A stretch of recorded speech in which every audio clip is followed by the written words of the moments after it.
Wake that ass up. Early in the morning. The Breakfast Club.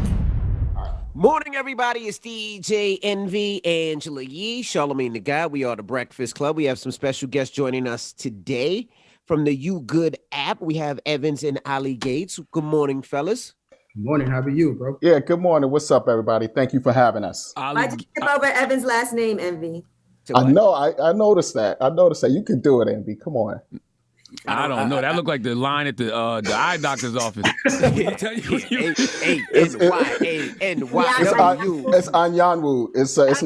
It's Nigerian. You know, I think Charlamagne, ain't you like 0.05 Nigerian or something like that? No, I'm Sierra Leone, Guinea-Bissau, and I never can remember the other place, but I'm from that region.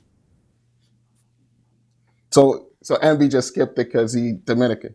Yes, he can't pronounce it. That's all. Okay, You can't pronounce it either, Charlamagne. I know I can't pronounce it. That's why we just asked him, brother. Evans, how do you pronounce your last name again, Evans? Anyanwu. Envy he should have asked ahead of time and said he was just Evans and Ali Gates. Hey, you got it. There's nothing wrong with it. You should have said it. But listen, Y'all went to Wesleyan with each other, so y'all should have done it. I said Evans Anyanwu. Perfect. Look at that. He said it flawless. 3 times. Now I got it. Now I mean, geesh. Well, these good brothers are here to talk to us about an app called the You Good app. You know, anytime I see people in investing in the mental health space and creating things that people can use to be good, I want to talk to them. So Ali and Evans, y'all take it away and tell us what the You Good app is. Absolutely. So first, thank you guys for the opportunity. We don't want to use this as a platform to really promote the app because this is truly like a labor of love. So there's something we just want to bring awareness to. So I want to thank you guys for just bringing so much awareness. And as you know, we've all developed a friendship over the last, couple of years. I'm your listener. I'm the guy that's always listening. I'm not truly active out there promoting sort of like mental health. I write code for a living. I develop product, but the idea really came about through Evans. And I've been through so much throughout this pandemic, and specifically, thankfully, knock on wood, not on health and not on financially, but at the same time, to the mental health aspect. Dealing with family who's been sick, dealing with the resources on how to keep people sort of like more connected. And so Evans really called me a couple Fridays ago with this idea. And at first, I thought it was, an idea where I didn't see the purpose initially, but he called me and I'm like, And so I'll let him kind of take it away and go the nerdy side of things. But, it was really his phone call that triggered something in me and really was excited for us to sort of build this in a really fast pace and short period of time. But Evan's definitely taking it. No, and the phone call, for anyone that knows me, like if I don't hear from you for a while and you my peoples, I'm calling you, I'm checking in. That's love, and that's just what I'm about. So I ain't hear from Ali in a minute. I'm like, yo, what's up with, Ali? So I hit him up. I'm like, yo, bro, you good? He's like, yeah, I'm all right. We start talking. And then I'm like, look, man, we're in this pandemic. There's a lot going on in the world. I've always had the idea for a concept for people to just kind of like check in, just see how their friends and family are doing. And then he was just thinking about it for a while. He's like, you know what? I think that has some legs. Like, they said, but Evans, you mentioned pandemic. Why don't we look at this from a mental health perspective? Like, Black folks are being disproportionately affected. And then that was a eureka moment for me as well. And then we spoke for hours that night, and then he went into his whole nerdy, phase and kind of like started breaking it down. He could tell you more about that aspect. Yeah. That a couple of Fridays ago, man. And luckily we had that break with, when you talk about the, sort of the holiday break of Thanksgiving and Christmas. And so when he called me, I'm like, all right, this has some legs now, man. I was convinced. And so I went right to work. That was that Friday evening. I stayed up till about maybe 4 a.m. and started just kind of like, putting together some flows of what it could look like. And what we eventually came up with, was this platform where it was super simple for people to check in on people, such as like just double tapping someone's name or double tapping a group. So it's similar to like liking a picture on Instagram, right? So we're not a social media platform at all, but it's truly just a check-in application. And so that following Monday, right, I organized sort of a social distance in my house. Right, we were masked on, and I organized what we call something when I worked at Google years ago, a Google Sprint. So it's a 5-day process where we go into sort of the why, the needs of why and our purpose of building its application. So we went through every question you can imagine day one, right? Everyone came back day 2. That was a 13-hour session. Luckily, we had that time off. So we went into sort of the design process of that, like what this can be, how it can look, how it can feel. And then going into sort of like the day 3, day 4, we built the app in just 48 hours to both iOS and Android. So it's just a simple way for people to see your contacts. You see your contacts, right? Because like privacy and permissions is super important for the user. So we download the app and just simply there's no location, permissions needed. You just simply add your notifications and add your contacts. And what you'll see is that the app then checks in on you, right? So asks you how you feeling, Charlamagne, and Envy, right? Red, green, and yellow. So we went into a lot of research and went into sort of like determining the moods, right? We didn't want people to sort of write in the app. We wanted this to be sort of like, built around a lot of artificial intelligence where the app is checking on you, is checking based off your behaviors, who you're reaching out to, and things of that nature. So we really built all that into the app in just 48 hours. And so once you sort of check in on the app and identify sort of like how you feel, which is green, I feel great. Yellow, I feel like I'm in an okay mood. Red, I'm not in an okay mood. If you select red, you'll have these sort of call to actions that appear that are like, all right, well, before you make this selection and everyone in your contacts see that you're in a red state, do you need any assistance? Do you want to call the National Suicide Hotline, or do you want to call the Warm Line? So those notifications appear, allowing the users to be able to essentially like just, say, hey, I want to make this urgent call. So that's something that was really effective in the app. So once you omit and select your mood, everyone in your contacts, right? So if you have 10,000 people in your contacts or 5,500, everyone is going to see that mood. And you're going to see also the moods of everyone else, which is just based off those 3 colors. And so if you want to check in on Charlamagne, I just simply see his name, his contact, I search for him, and I double tap his name, and then voila, check and send. I can also create groups, right? So I can create groups where I can have, whether it's like my bros I play basketball with, or all my nerds, or my colleagues, or, just different people. And I can create those groups, and I can add an unlimited amount of people to those groups. And if I want to check in on all those people, just say like, hey, you good?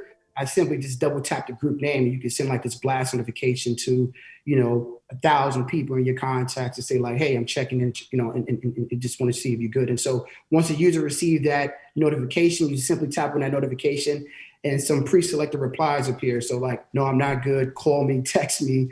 I'm tired or hungry. And so all that research went into that sort of that 1 week of building the application with mental health experts, working with folks like yourself and so many other people that kind of helped us think through like what's important for the user who's experiencing mental health.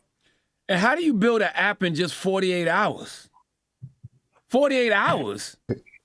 Well, that's luckily we had the time. So, he's a genius, Charlamagne. He's a genius. I mean, I know Ali's a genius. I know Evan's a genius, but I'm just saying, still 48 hours? But I think more than just the time, I think the most important thing was the need. Like Charlamagne, I was watching the Michelle Williams interview that you guys did the other time, and she was talking about when she was like in a dark space, and she said she's holding her phone. So I didn't even have the strength to answer a text, and I'm just like, that's the gap that we fill in. There's a need, at that moment. Her friends could have seen that she was on red, or she could have just double tapped and said like, I'm not good, or I'm good. Like, that's where we filled in that void. And importantly for our people, because we're Black folks, Spanish folk, people of color that, traditionally, we don't really seek mental health. We're like, oh no, you'll be all right, just pray about it, but with this app, we made it simple, and simplicity was very important. The simple way for people to just reach out and just check in on people and have people check in on you. But to answer your question, Charlamagne, like how we built it in 48 hours. Honestly, man, like just having that time off.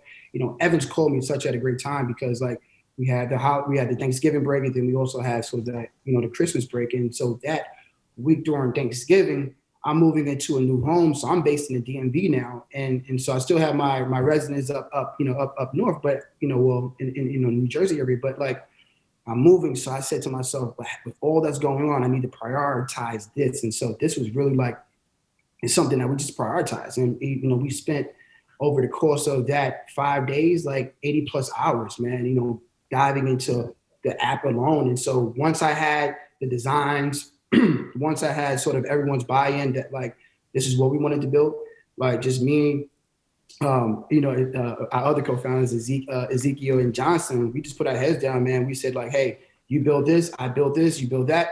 And we did it in 48 hours, and we sent over a build to Evans. Evans is trying to figure out how to download. He's like, yo, this is crazy. Yeah. Is this a free app? Yeah, we just launched it. We just launched it quietly, man, on Martin Luther King Day, man. So the app was approved about a week ago, and so what we did, we just kind of like just hit the the on switch on Martin Luther King Day, and so we shared it with so many people, and they're like, wow, and there's a great tweet out there from a really well-known reporter that's like, Evans, I don't know if you want to kind of read that. Yeah. Actually, my boy Josh Sternberg, he's he's friends with a reporter, and then the reporter just asked, why don't we have like more than just a like button? Where can't there be I see you, I hear you, reach out if you can, I want to reach out if I can help button. And that's in essence is really what this is. You good is I hear you, I see you, I want to reach out if I can help. And that's really truly encapsulates what we built here. And like Ange, right? Like you and I are very close, right? But you think about like, I know you're busy, I'm busy, and I might not be the best with communicating. Neither are you, right? At the same time, because we're all busy and overwhelmed with stuff. But like when you think about like the simplicity of like being able to just double tap someone's name because I see your mood, like you were traveling, you were this and that, and I see that like perhaps you're not in a good mood. It motivates me just to want to say like, "And you good?" Right? Just double tapping your name. And so like all that data and research behind that was like, man, this app was actually truly something that's useful to me because my dad, my mom, my brothers, my sisters, my groups, like we communicate now, not through iMessage, not through DM or Instagram or any other, mediums. We use the You Good app because it's like, I'm surrounded by 6 machines here. And I'm like, this is what I do all day. And I love doing this. The beauty of working from home is like, man, I don't have to go out and sell anything. I don't have to travel. I don't have to interface with people. I can just do this all day. And it's fun. And so like, just check in on me. I'm going to check in on you. And that's it. Sometimes I feel so guilty because I haven't spoken to people in a while. And then when I see somebody's name pop up, I'm excited, like, oh man. And then I also feel a little bad, like, damn, why haven't I, reached out to some of my friends and family members? So, and people have so much going on, especially right now. It's just a really difficult time. I know. Yeah. And that's a good point because, as I often say, like relationships are like emotional banks, and you just can't go to this bank and try to make a withdrawal if you've never made a deposit. So if I've never checked in on you, don't come asking me for some money. I know you can't hold something. Like I haven't heard from you like in a year. So that simple way of checking in is just like another simple way of just making these deposits. And in life, we got to continue to make those emotional deposits. I think it's great. Now, what if somebody does not respond? Let's say they're on a red, no, I'm not good, and you hit the, hey, how you doing? How you feeling? I'm checking up on you, and they don't respond. Is there a protocol to make sure that they get some type of help to make sure they get checked up on? Especially, let's say you were from Jersey, now somebody's in California, so you can't just drive to their crib, Envy, that's a great question. Part of like sort of that when we go into it, go into this process, we went into sort of the Maslow laws, right? And it's something where like figuring out the hierarchy and needs of the actual user is important. It's something that we spend a great deal of time looking into. But when you think about like you, for someone like yourself, we know that Envy, like people are going to want to check on you nonstop. So what we did was, if you perhaps missed that notification, the app is smart enough to know they're like, whoa, Envy reported red, earlier today. So the app is going to check in on you 2 hours from now, right? It's going to try to, get you engaged and, to see how you're feeling, right? To kind of get a sense of like, have your mood shifted from red to, perhaps now maybe even yellow. Now, maybe perhaps if you're missing some of your notifications or if your notifications are turned off, there's a notifications view, right? Very similar to like an Instagram where you can see all the people who checked in on you, right? And it's prioritized where you can see like those names of your contacts, right? The exact names of those contacts as well as the time. So like the app is kind of, we're going to try to keep making it smart enough to know that like, we want to keep checking on those who are not feeling well or not in a good state. So that way we can encourage you to kind of like go back into the app real quick in just a second, report that like, all right, you're in okay mood now, or maybe you're in a better mood, right? So that's actually a great question. Yeah. I want to expound on that. If there's no one in your contacts available to check in with you? Is there any kind of follow-up service? Like who can reach out to someone who reports that they're not good? Yeah, right now. So like if you, obviously because the app is new, right? So if you download the app and you see that like, all right, I actually have no contacts that's using the app, you can simply just share the app, right? So the app interface is pretty simple, so you have your search and you have your share button, and you also have your create the groups. So you just simply would just share that with your colleagues, your friends, your family, and then once they actually register in the app, you get notified of like, hey, your wife just signed on, your sister just signed on, or this contact name just signed on. So you instantly know once they're actually onto the app. But right now, if you don't see any data in the app, such as your contacts, we want to encourage you to share that with your friends and family so they can actually download and use it. Now, I know you started it off pretty simple. So do you have plans already looking forward to things that you plan to add on as it grows? Yeah, we continue to stress test. We've had a lot of focus groups, with our friends and family. And so honestly, it's really just a project that we think can be useful specifically for people of color. That was really that was our motivation, but it was also sort of an objective as well, right? Because the data showed that like, Blacks and minorities were, disproportionately affected, adversely by COVID, right? And specifically throughout this pandemic. So that data was sort of the motivating factor behind this. But, there's a long-term vision as far as, trying to improve the services and answer tough questions like, Envy and Charlamagne posed. But most of the point, I think we just want to do this as a sort of a labor of love and find a time throughout our week. And specifically, my best time to work on You Good is really on Sundays. So I typically wake up Sunday mornings with the team and we look at all the data and see what crashes and things that's being reported by the customers to figure out how we can fix that and add improvements. So there's some ideas, but right now it's just kind of like, let's get people used to sort of like, opening up, specifically people of color, opening up how they feel. And that's something that it's new to me specifically throughout this pandemic, like really sharing people like kind of like, I ain't feeling good today. Like, yeah, I'm doing well, but at the same time, I might be doing well financially, I might be doing well,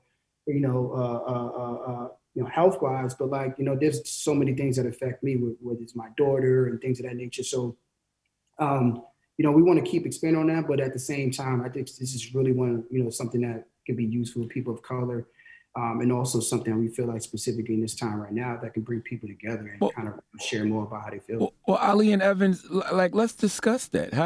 How have you two personally struggled during the pandemic? Let's unpack your feelings, Ali and Evans. Sure. Actually, it's funny. Like I have a good friend of mine's, and I was telling Ali a while back during the pandemic, and because for me, the struggle with people of color is just not really an American thing. I'm Nigerian, so I just think about what people go through just internationally as people of color. And I remember during the pandemic, just trying to check in on certain people who just kind of like closing, and there's usually a pattern. People just kind of like they're not accessible, and you start wondering what's going on. But for me, I think the most impactful stuff was like it was during like the Lekki protest in Nigeria, and I didn't even know it impacted me. I was just seeing. I remember I was just like, man, that's messed up. They just shot these people on the bridge, and then I'm thinking about all the stuff that's going on. People are quarantining, and then a friend of mine, like Kedra, she called me and she hit me, yo, Evan, so you good? What's going on?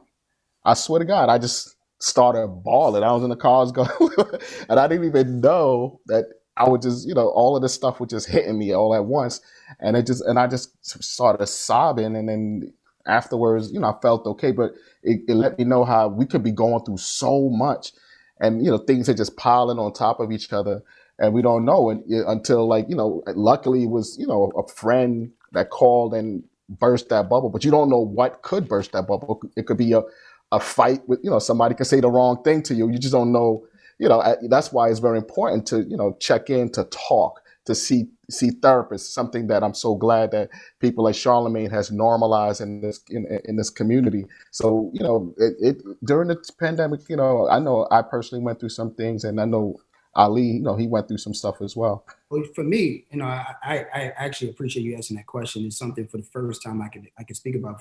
But for me, I'm a Virgo, right? And I'm a 35-year-old young man. Like I suppress all my feelings. And, you know, whether it's dealing with like the state of like, you know, my sort of like my relationship with, you know, with my family, you know, sort of like, you know, how a lot of times that affects me emotionally, you know, the sense of sort of like, you know, lack of communication, a lack of support and things of that nature. A lot of times I kind of feel like I'm on my own, and that's what drives me a lot of times, but that's also something that's truly, I know I take responsibility for, because I'm not the best when it comes to sort of like reaching out to people and keeping people engaged and things of that nature. You know, and I also realize that a lot of times that it doesn't truly benefit the bottom line. And I'm not saying specifically like the financial aspect, but my bottom line, such as like how we can continue to move this ball forward or this train forward, then like I'm not interested in that. Like I'm not emotionally attached to that, right? So I'm not really emotionally attached to a lot of things. And throughout this pandemic, I realized that like, man, the times that I needed my family, the times I needed, you know, those rare moments with my daughters, with my daughter, it wasn't there. And it really took a toll on me with everything that has going on, because at the same time, what I look at a lot of times, guys, is that like, I have the good going on. Like work is always popping. Opportunities are always there. The bank balances keep going up. But at the same time, it's like, there's this emptiness for me where it's like, I don't have that rapport and that engagement with my family, right? I keep my dad very close, but there's relationships. I feel like there's a relationship tension with my mother, right? And you know, and there's a relationship tension with my siblings. So that's what really affects me, and that takes a toll on me a lot of times, because as I'm moving and as I'm this machine where I keep going, and my output is like always releasing something new or doing something new and collaborating. At the same time, when I ride home, right, from work, when I ride home from the store, those thoughts are going through my head. It isn't product, it isn't software, it isn't technology. It's like, damn, you know, like what can I be doing better? You know, so it really taking a toll on me, because I'm in a crib and I'm in this big crib by myself. And when friends and family come over, you know, that's fun, you know, obviously, you know, with the state that we're in right now, but at the same time, it's like, I'm here solo. And so how I channel all of these thoughts and all these feelings is to go into the work. And a lot of times that's not bad. I mean, that's not good, because I got to find the time to balance. So I'm just trying, man. But my dad is someone that's always encouraging me, my mentors, and just listening to people like you guys. Oh, that's dope. And I think that's important. I love the idea of it, just because I have this whole network of people, and it is hard to know how everybody's doing. Sometimes people hit you up and they're like mad at you for not reaching out. And you're like, you don't even know what I've been going through. That's right. And you don't ever want to have to feel like that. So that's right. You guys, I'm like, it's probably much tougher than me at all, right? Because I'm not in the media. So what you guys say, how you guys move, and what you know, and how you guys behave is always being talked about by people. And I know that can affect you guys as well. And I was listening to Kyrie Irving the other day when he came back, you know, and talked to the media about sort of like his, you know, sort of his whereabouts over the last week and a half. And he kept saying that, like, you can see in his face that like he's dealing with a lot. And it could be the political issues, but you can tell like he's just not there. Sometimes, you know, there's this untapped, you know, or there's this missing piece. And honestly, that's what I go through. So when I look at Kyrie, who was actually one of my, who's basically a neighbor, like when I look at him, I'm like, he reminds me so much of myself, but I would probably say I have a little bit more joy, right? Because I don't really have to interface with a lot of people and be physical or talk to the media, be in the news. Right. I can kind of talk to my colleagues, I can talk to my work folks, whoever, my business folks, and then do my thing. You know, keep everybody happy, you know, keep everyone engaged, and that's it. So it's really a hard job what you guys are doing, man. And I can't even imagine being on your platform or being in your position. Well, I think, you know, just like what you're doing with checking in, it's the same thing with Kyrie. We got to normalize things like mental health breaks, right? Like how you got sick days and you want to disconnect, you know, you should be able to do that. You know, we got to normalize checking in with people to see what their emotional status is, you know what I mean? To see what their mental status is. Everything that we're doing right now is just normalizing that behavior. Wow, well said. Well said. Yeah, I think the normalizing part is something that we looked at the research and data showed that, like, you know, Black people are always, and specifically people of color, are afraid to tell their colleagues or their boss that, like, I'm tired today. Like, just telling someone, like, you and I, if you guys ask me how I feel, I say I'm tired, that's cool. But if I'm talking to my colleagues, if I'm talking to my direct reports, or I'm talking to my neighbors, whoever, like you tell them when you look tired, you feel tired, they instantly think that like something's wrong there. You know what I'm saying? But like I'm trying to become more normal with this as I'm talking about mental health and segue into like when the app is out there now, I'm going to try to do my best to kind of like join Evans and the rest of the team to talk about like these issues personally that I go through, some of the battles that I fight, also my childhood, but you know, like, and you brought up an interesting point, right? Like my childhood was quite different from a lot of people. Mm-hmm. My parents were Ivy League grads. I went to Ivy Leagues, but at the same time, there was, when you talk about like the parenting, I'm a parent, when mom and dad is not aligned, right? It truly affects the kids. I think that's something that's like never promoted amongst our people of color, right? Like when, and you have your own agenda, like with you and I parents, let's just say, and you have your own agenda, I have my own agenda, or perhaps we're facing a divorce or whatever we're facing, experience, like we don't keep in the back of our head that like, yo, listen, we got to make sure whatever we do or whatever we're going through doesn't affect the kids. Like our division or our separation or whatever we're going through starts affecting the kids. And as they get older, they make it sort of these poor decisions. And then you start being sort of like much more distant because the kids are getting older. So you're blaming because they're a teenager now. And I realized that was kind of like my childhood, that like, you know, my brothers and my sisters had their own agenda, but me, I was like, books and basketball. Right. All I want to do, books and basketball. But then like, I didn't have much support besides from my sister and my dad. And my mom was never there for none of my basketball games. My mom was never there for none of my achievements. And that always took a toll on me because I'm like, Mom, why are you never coming by? Like, what's wrong? Well, why wasn't she there?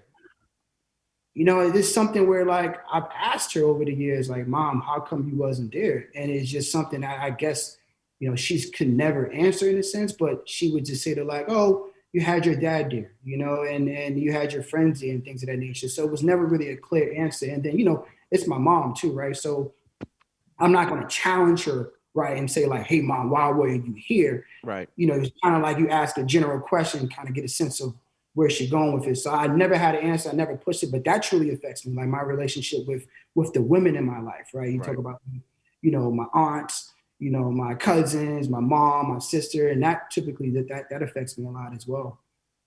All right. Well, we look forward to passing around the information on this app. You could actually get it right now. I actually got it myself right now, so I already downloaded it for myself. That's what's up. Yeah, it's at you could download it, yougood.app. Yep, I ain't signed up yet. I'm at the sign up scene. I'm at the sign up screen. So I download. I'm at the sign up screen. I feel like I need to connect y'all. I feel like I need to connect y'all with Michelle Williams. I feel like it's a lot of synergy here because she got her podcast, the Checking In podcast on the Black Effect iHeartRadio network, but she got her book coming out called Checking In. I don't know. I just feel like it's some synergy here. You know what I mean? Yeah. When I saw that interview, I mean, especially, it was so powerful. She literally held her phone. It's like I didn't have the strength to respond to a text. And I'm like, so I definitely felt that synergy. So if you could do that, that would be great. Yeah, it's a time when people are trying to be really strong for everybody else too, and not taking care of themselves. Yeah. So I think that's important also. Yeah, and one thing I'll say is like, and this is not like, again, we're not trying to promote here. I think like for me, this is like about for me to open up for once. And I want to thank you guys for allowing me for actually spreading the message, right? Like Envy, Charlamagne, Ange, like you guys been spreading the message throughout this pandemic that I'm a listener, but I'm also like, all right, I need to be engaged. I need to be on the same page as you guys. But, you know, we want people to kind of go to, you know, yougood.app and check it out and download it and play around with it. It's really cool. But at the same time, I think moving forward, we want to start kind of having like this You Good Friday, like this conversation where, you know, we can, whether it's we using platforms like the Clubhouses or Instagram Lives, you name it, have a conversation where people could kind of come in and check in with one another and talk about their different stories and their journeys and having sort of like a therapy session. I think is something that we want to start doing and, you know, and moving into Fridays. And we would love to have you guys participate in that as well. So, you know, we'll start brainstorming what that looks like, but it's just been a great opportunity to kind of talk about this. And that's the logo right on your shirt right there for everybody. Yeah. Ooh. All right. Well, thank you guys for joining us. Evan and Ali Gates. Evan, Anyanwu. Anyanwu. What is that? How do you pronounce it? Anyanwu. Thank you, Anyanwu. Angie. That's Wesleyan love right there. That's Wesleyan love. Thank you, that Angie. sounded like the limited edition Wu-Tang album that only came out in Asia. Anyanwu. Represent Hampton better than you do. Martin Shkreli just bought that album. Martin Shkreli just bought this unreleased Wu-Tang album called Anyanwu. Anyanwu. This guy All right, it's the envy is Breakfast Club. crazy. Good morning.